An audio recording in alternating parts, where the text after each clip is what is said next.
Regardez ce qui s'est passé depuis quelques mois, on a pris 20% en ligne droite. Mais à partir de là, maintenant, est-il plus plausible que l'on monte encore de 50% ou que l'on baisse de 50%? Regardez, 50%, ça nous amènerait, voilà, ça sort de l'écran. Donc est-il plus plausible que l'on monte jusqu'à aller à la louche 12 500 ou qu'on fasse moins 50%? Les chiffres sont sans appel, on va voir ça dans la vidéo. Salut, c'est Trado. Bon week-end Pascal à ceux qui célèbrent Pâques et regardez où nous en sommes aujourd'hui avec une progression de 0,01%. L'occasion rêvée de regarder ce qu'il est plausible qu'il se passe maintenant après une progression telle que l'on a eue depuis maintenant quelques mois. Dans l'immédiat, on remarque tout de suite qu'on a commis un plus haut absolu aujourd'hui, vendredi, hein, avec au plus haut donc une touchette sur 8253. Malheureusement, on n'a pas réussi à tenir la distance et on a abandonné quasiment tout le terrain parcouru pour terminer finalement à l'équilibre avec 0,01%.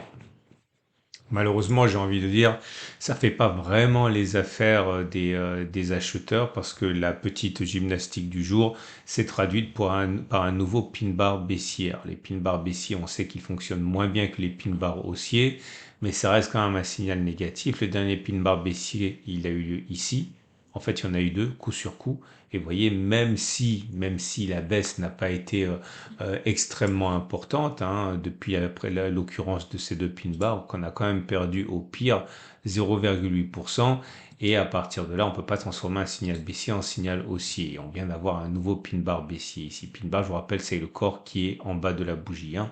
C'est un peu plus compliqué que ça, mais on en a suffisamment parlé récemment. Il y a également le fait qu'on peut reconsidérer la forme de cette figure d'élargissement, comme ça, elle est encore plus jolie, un porte-voix ou une figure d'élargissement. En tant que tel, ça n'a pas beaucoup de valeur en tant que scénario de ce qui pourrait arriver, mais ça montre qu'il y a une augmentation de la volatilité. Et lorsqu'il y a une augmentation de volatilité, eh bien, on a généralement des mouvements d'ampleur derrière, qu'ils soient aussi au baissier, il faut simplement s'y préparer, hein. Les bougies à Ekinashi n'étaient pas baissières hier, il n'y a aucune raison pour qu'elles le soient aujourd'hui avec une progression même symbolique de 0,01%. On se retrouve avec une bougie donc haussière. Et à partir de là, ben, mine de rien, on a quand même un nouveau 3-line break haussier puisque la progression a été de 0,01% en clôture. Donc c'est un nouveau bloc, hein, même si c'est anecdotique, hein.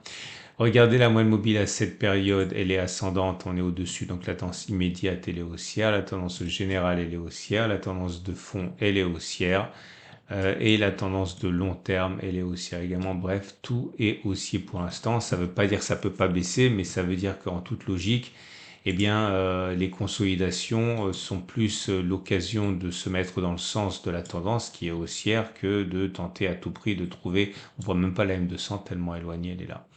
Donc, encore une fois, ça ne veut pas que ça va pas baisser, mais la stratégie voudrait normalement qu'on profite des baisses pour entrer à la hausse, hein. C'est à peu près tout ce que j'ai à dire. Il n'y a absolument rien de neuf qui n'ait pas été. J'ai backtesté le pin bar baissier il y a 2 semaines, je vais pas le refaire maintenant. Donc, je vous amène du côté des unités très longues parce que, ben, regardez, on est le 29 mars, hein. Donc les données hebdomadaires, eh bien c'est haussier, puisque comme vous pouvez le constater, on est dans un régime. Ne faites pas attention au pouce, hein, c'est ce que je vais tester avec vous tout à l'heure. On voit bien qu'on est en tendance très haussière sur les données hebdomadaires, il n'y a aucune alerte. Les données mensuelles, donc une bougie égale un mois, montrent également que c'est super haussier, hein. Regardez, hein, une séquence depuis les plus bas ici, hein, qui correspondait d'ailleurs à la dernière zone d'accumulation dans le format dont je vais parler plus tard. Eh bien, on est à 21% en 5 mois. Ok. Et les données trimestrielles, c'est ça qui m'intéresse parce que je vais le tester aujourd'hui. Les trimestres, ça arrive pas tous les mois par définition. Et regardez, voilà ce qui s'est passé. Donc, si on prend une bougie égale à un trimestre, on est vraiment dans les données longues. Vous voyez que depuis le dernier creux, qui date de 2022, on a pris quasiment 50%. Enfin, bon, j'exagère, 47%. Et puis surtout, il y a une séquence qui m'intéresse, qu'on utilise souvent dans le cercle des tradosoriens, c'est la séquence rouge, vert, vert, comme ça. Alors, je vais pas m'embêter à rentrer dans les détails, j'en ai pas besoin ici. Je vais simplement regarder avec vous ce qui s'est passé les précédentes fois qu'on a une séquence rouge, vert, vert. Et est-ce que cela laisse augurer de quelque chose de bien ou de pas bien au regard de cette configuration? Et vous voyez, regardez, il y a 5 pouces. 5 pouces, pourquoi? Parce que j'ai regardé si à partir du moment où on avait fait rouge, vert, vert, comme ça a été le cas là, est-ce qu'il est plus plausible que l'on fasse plus 10% ou moins 10%, plus 20% ou moins 20%, plus 30, plus 40, voire plus 50% ou moins 50% d'abord. Et vous voyez ici, je prends la première occurrence, hein, c'est un indice 9, le CAC 40, donc on est en 1992.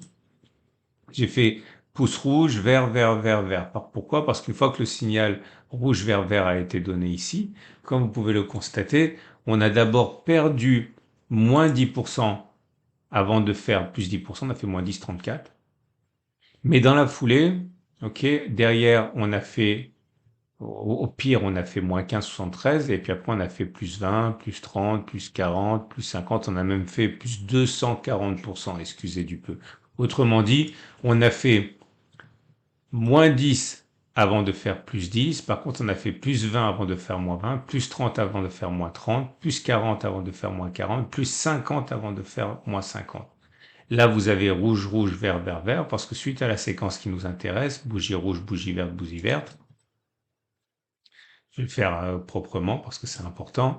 Donc, par rapport à la clôture, on a d'abord fait au pire moins 28%, enfin moins 25%, donc pas 30, hein, pas moins 30. Et puis derrière, on a fait voilà, plus 100%. Autrement dit, on a fait moins 10 avant de faire plus 10, moins 20 avant de faire plus 20, mais plus 30 avant de faire moins 30, plus 40, plus 50. Et là, vous voyez carrément plus 10, plus 20, plus 30, etc. Donc je vais remonter jusqu'à l'origine du CAC 40 et puis maintenant, la pire des séquences c'était celle-là, hein, c'était en 2001. Vous voyez, rouge, vert, vert ici, et puis derrière on a fait moins 10, moins 20, moins 30, moins 40, moins 50. Bref, ça a été les abysses. Ok, on a perdu jusqu'à... ouais, on a perdu plus de 50%. Je sais pas pourquoi j'ai mis... je sais pas, j'ai mal mesuré. Je m'en excuse. Je vérifie quand même parce que ça change le résultat. On a fait, non, plus car je me suis trompé, hein. On n'a pas fait moins 50, hein, on a fait plus 50 avant. Donc vraiment, toutes mes excuses, c'était, voilà, ainsi. Et l'autre cas, c'était là, rouge, vert, vert, je vais quand même vérifier, hein, et vous voyez, on a bien fait par contre moins 50%. Voilà, on a fait moins 55% avant de faire plus 55%. Voilà. Donc, je vais reprendre mes statistiques, mais voilà les conclusions. On vient d'avoir rouge, vert, vert ici. Ok. Et malgré tout ce que l'on a connu auparavant, est-ce qu'il est plus plausible que l'on fasse plus 10 ou moins 10% maintenant? La réponse est plus 10%. Sur les 17 cas qui sont présentés, 10 fois on a fait plus 10% et 7 fois on a fait moins 10% d'abord. Autrement dit, dans 59% des cas, pour ne pas dire 60, on a fait plus 10 avant de faire moins 10. Est-ce qu'il est plus plausible de faire plus 20% encore maintenant? Ok, donc monter jusqu'à, regardez, hein, c'est monter jusqu'à ouais, quasiment 10 000. Clairement, est-ce qu'il est plus plausible de monter jusqu'à quasiment 10 000 ou de descendre quasiment à 6 000, 6 500? Je fais ça à la louche. Pareil, hein. 9 fois on a fait plus 20 et 7 fois on a fait moins 20. Donc 56% des cas. Ok. Et pareil, est-ce qu'il est plus plausible de faire plus 30 ou moins 30? Eh bien, là, regardez les chiffres. À un moment, il faut regarder la réalité en face. 11 000 ou descendre à 5 500, eh bien, dans 75% des cas, on a fait plus 30%. Dans 25% des cas, on a fait moins 30. Et là où c'est marrant, c'est plus 40 ou moins 40. Plus 40, 87% des cas. Et plus 50, là je me suis trompé, vous avez vu, bon on va dire, faut faire le calcul, mais on a fait 14 fois plus 50 et une seule fois moins 50, donc je le fais rapidement sous vos yeux ébahis, cher public. 93% de chances de faire plus 50 avant de moins 50. Alors, si on prend les choses comme je voudrais que vous le compreniez, c'est que vous voyez bien que, c'est pas parce qu'on a pris la distance que l'on a pris à la hausse qu'on va baisser maintenant de 10%. Il est quand même plus plausible que l'on fasse plus 10% que moins 10%. Mais surtout, vous voyez l'intérêt aussi de savoir investir. Ça, c'est mon cheval de bataille. Vous savez, j'ai fait du trading et des vidéos sur le trading, mon activité principale. Mais je suis avant tout un investisseur. Et l'essentiel de mon argent, il est en investissement, il n'est pas en trading. Le trading alimentait mon mes comptes d'investissement, ok, et pas l'inverse. Clairement, ça veut dire que vous êtes, je mets des pointillés, enfin des pointillés, des guillemets, mais vous êtes quasiment assuré de faire plus 50% par rapport à une baisse de moins 50% si vous vous donnez le temps. Donc à partir de là, enfin 93%. Donc ça veut dire que plus vous investissez sur le long terme, passez-moi l'expression, et plus vous avez de chances de gagner de l'argent. Et il faut absolument investir pour le long terme quand on pense à son futur, si on peut le faire, ok? Donc, c'est une invitation naturellement à regarder ma vidéo du week-end. C'est le week-end Pascal, vous avez plus de temps. À partir de là, regardez cette vidéo qui s'appelle Assurez votre retraite avec des ETF parce que tout ce que je vais vous montrer ici, c'est également l'intérêt qu'il y a à savoir investir pour l'avenir, pour vous, ok? Et c'est tout l'objet de ce format sur les ETF. Donc pensez à le regarder, hein, c'est à la fin de cette vidéo. Bref, je reviens sur mes données journalières. Vous l'aurez compris, statistiquement et depuis le début de l'analyse de l'existence du CAC 40, eh bien, on peut dire qu'il est plus plausible qu'à partir de niveau actuel, eh bien, on fasse plus 10, ok, qui nous amènerait à, voilà, à peu près 9000 et quelques, que moins 10, qui nous amènerait à 7324. Donc, je sais pas si vous imaginez le truc, hein, mais il est plus plausible que l'on fasse ça que ça. Ok?